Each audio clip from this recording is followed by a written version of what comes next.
Permaculture is a conscious design of sustainable habitats. Habitats that are able to hold and to progress and also to carry life forward indefinitely as long as they keep functioning. It is a way for human beings to put together a number of symbiotic relationships between different and various organisms, including the importance of human life integrated with other forms of natural lives. And then also using the forces of nature, renewable sources such as the sun and the wind, in order to harvest and harness these energies and to also progress life, progress the life of the soil, progress the life of the water, progress the life of biodiversity, and also having them maintain themselves over time with less and less work. So as a system, as a design system progresses and matures, it needs less input of time and energy needed to sustain itself. And so it's a system which has a high investment in the beginning in order to be designed well, and a good input into the beginning in its prime design, but then it ages and matures to give a higher yield over time. And so rather than having systems which are depleted, like having a bank account which you're taking off from its savings kind of thing, it's an account which builds on its natural capital, and thus serves us in our present time and also serves the future generations with a better capital than when it started in the beginning. The relevance for application of permaculture design has never been actually so crucial in the time of human life, in the time of human evolution. The reason why I say this is because we've never had such a great and such an enormous human population around the world.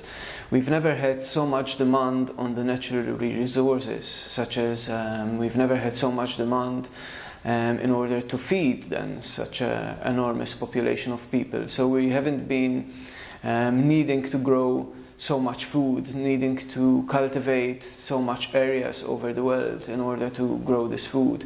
We've never had the need to generate so much energy, electricity. We've never had the need to build so many shelters and buildings. And in our modern day life, most of our buildings need a lot of resources which are natural resources, and also finite resources such as stone, steel, wood, and all the energies that go into manufacturing them and building them. We've also never had so much impact on the natural ecosystems of our planet, okay? Because being our population growth, we've sprawled all over and cities have grown, we've taken over the spaces which nature would otherwise have as a natural ecosystem.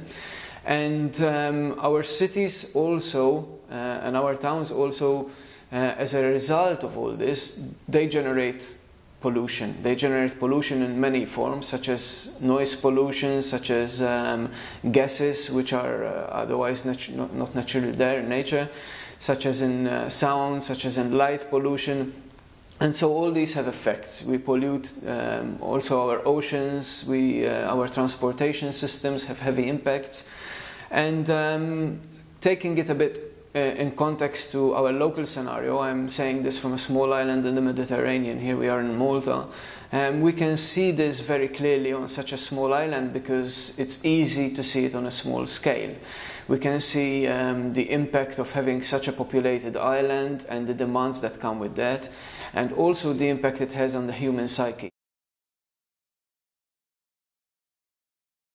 Malta has lost a lot of its agricultural lands. It has also lost a lot of its natural valleys and valleys with ecosystems and its natural spring water. It's got an aging population of farmers. The state of the soils here is in a dire strait. There is no life in the soil. And it also, the climate of Malta is very harsh in the terms that we've got a long, dry and very hot summer, which bakes literally the earth for a good number of about 6 to 7 months. And then we get heavy rainfalls in one sudden at the beginning of winter, autumn, winter. And then like sometimes we get very, very windy winters, you know. So all these conditions are very, very difficult for life to regenerate itself by itself, you know. So life and nature are supreme, but it doesn't mean that they will be that life can generate itself in order to accommodate the human needs. Okay, the human needs need to be accommodated by looking into how nature would fix the problem, and then implement permaculture design mirroring these natural systems.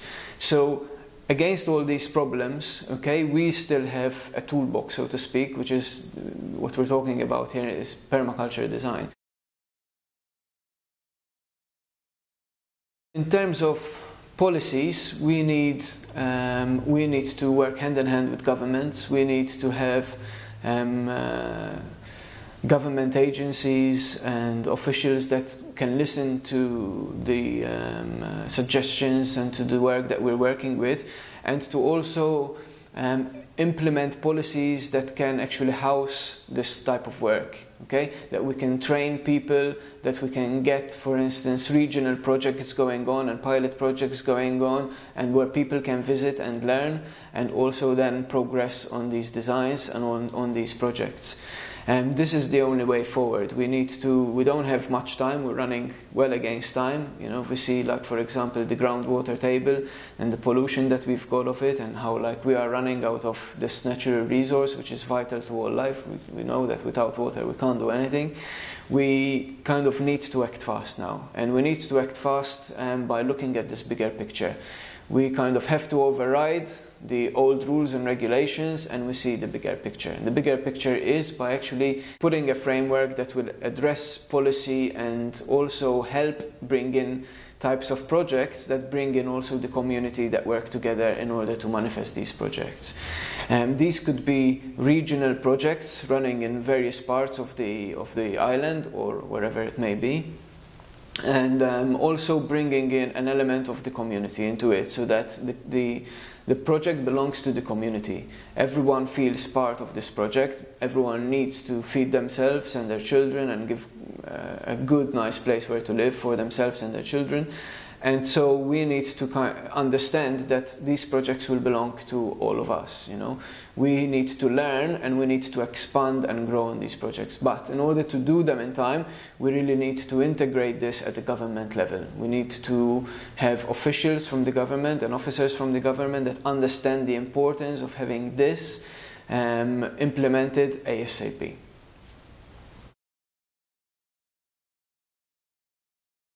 The way which these solutions can be implemented is having people understand properly permaculture design, having people train, having people well trained, and seeing examples on some farms, such as we're doing, for example, in Bahri Oasis. Having these examples now being documented for a number of years, we've seen that they work, we've seen what challenges we've come up against and what solutions we've produced for that.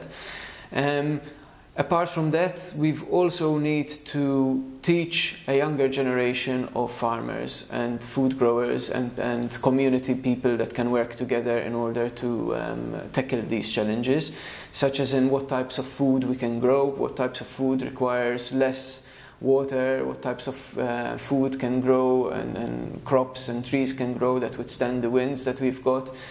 Certain types of trees that we would grow quickly, as in pioneering trees, to adjust the microclimates than for other trees and crops to grow. Also some amendments to the landscape which is not natural anymore, that we kind of have damaged over time and that now we need to fix in order to harvest rainwater better, to hold the water in the landscape, regenerate the groundwater. So all these are part of the permaculture solution, okay? But they are not doing it in a way that's forceful on nature. They are doing it in a way that kind of nature would do it itself over time, but not necessarily over a quick enough time that would benefit the us and the next generation. Because nature doesn't use our clock. Nature uses its own clock, which is like over thousands and millions of years. In fact, if we had to look at the soil takes hundreds and thousands of years to form.